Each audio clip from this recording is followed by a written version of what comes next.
दिवि सूर्य सहस्रस्य भवेद्युगपद उत्थिता यदि भा सदृशी सा स्यात् भासस्तस्य महात्मनः।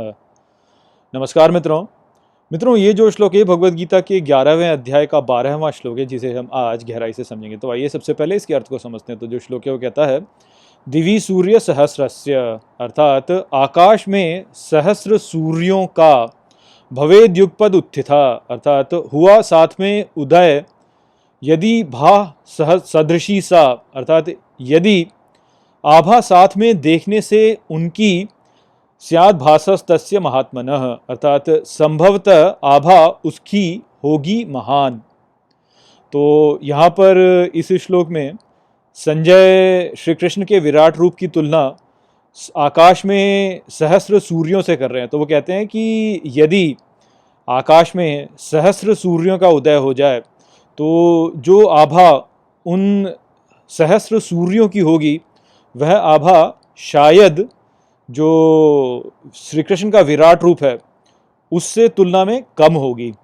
तो यहाँ पर एक तुलनात्मक वाक्य का उपयोग किया गया और यहाँ पर एक शब्द का उपयोग किया गया है स्यात्। तो संजय कहते हैं कि स्यात् अर्थात शायद, जो शायद शब्द है आज का वह वास्तव में स्यात् शब्द का ही जो विकरीकरण या अपभ्रंश है उसके कहेंगे आप, वो है।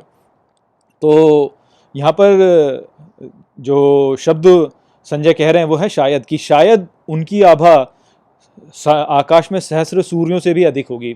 तो अब यहाँ पे ये होता है कि अरे ये शायद शब्द का उपयोग क्यों कर लिया यहाँ पे। तो उसको आप समझिए कि शायद शब्द का उपयोग ऐसे नहीं है कि किसी कारण, यानी उसका कोई तार्किक कोई इसके पीछे आधार नहीं है। ये वास्तव में आपके भीतर एक भाव उत्पन्न करने के लिए इसका उपयोग किया गया है। तो देखिए, एक तो यह है कि संजय ने कभी भी जो है ऐसे आकाश में सहस्र सूर्यों को उदय होते हुए देखा तो होगा नहीं, तो वो तुलना वैसे भी कैसे कर सकते हैं कि सहस्र सूर्यों से आभा जो होगी उसकी अधिक होगी।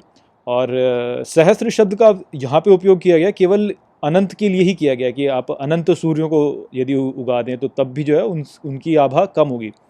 और ये जो वाक्य यहाँ पर है वह वास्तव में एक आलंकारिक भाषा है। यहाँ पे केवल अलंकारों का उपयोग करके भगवान श्री कृष्ण के विराट रूप की महानता का वर्णन किया जा रहा है कि कैसे वह आभा से भरा हुआ है। वास्तव में यदि आप देखें तो परमेश्वर की आभा के आगे कोई और आभा टिक नहीं सकती। सबसे तेजस्वी जो होगा वह तो ईश्वर ही होगा। ईश्वर का जो तेज है उसके सामने किसी का भी तेज आप तुलना ही नहीं कर सकते उसकी। किंतु यहाँ पे फिर भी उन्होंने सहस्र सूर्यों का उपयोग किया और शायद का उपयोग किया गया, वो केवल एक आलंकारिक भाषा के रूप में उन्होंने यहाँ पे किया ताकि जो सुनने वाला है उसके मन में एक विस्मय की भावना उत्पन्न हो और विस्मय की भावना से जो है वह श्री कृष्ण की महानता को समझ सके। क्योंकि वास्तव में होता क्या है कि यदि आप केवल तर्क का उपयोग करके ईश्वर की महिमा करने लगेंगे तो उस स्थिति में आपको रस नहीं होगा, रस नहीं आता उसको लेकर के। और रस के बिना जो है आप ईश्वर से संपर्क कैसे करेंगे, क्योंकि ईश्वर के साथ संपर्क करने के लिए भावनाओं की आवश्यकता होती है, ना कि तर्क की। तो भावनाओं को उत्पन्न करने के लिए ऐसे अलंकारों का उपयोग किया जाता है ताकि जो सुनने वाला है वह विस्मय से भर सके, और जब वह विस्मय से भरेगा तभी तो वह ईश्वर को समझ पाएगा और ईश्वर से जुड़ सकेगा ना। तो ये जो यहाँ पे भाषा का उपयोग किया गया है कि सहस्रों सूर्य यदि उगें तो उनकी जो आभा होगी वह आभा श्री कृष्ण की आभा से कम होगी।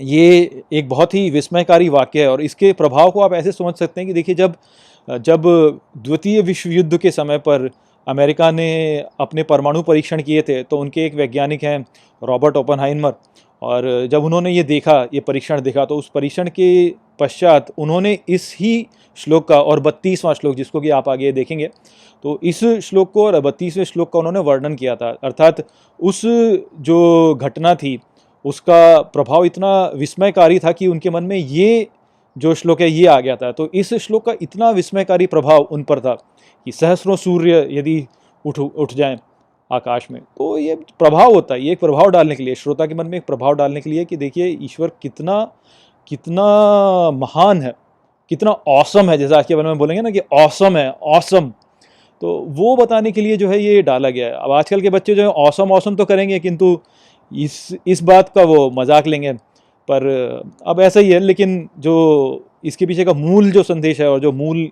कारण है जिस कारण से इस शब्द का उपयोग किया गया है सहस्त्र सूर्य, वो इसीलिए है कि आपके भीतर वो आपको ऑ किया जा सके, बताया जा सके कि देखिए श्री कृष्ण कितने ऑसम हैं। तो वो यहाँ पे संदेश था। तो आशा करता हूँ कि मैंने इस श्लोक को आपको अच्छे से समझा दिया होगा। चलिए इसी के साथ इस वीडियो को हम यहीं पे समाप्त करते हैं। नमस्ते।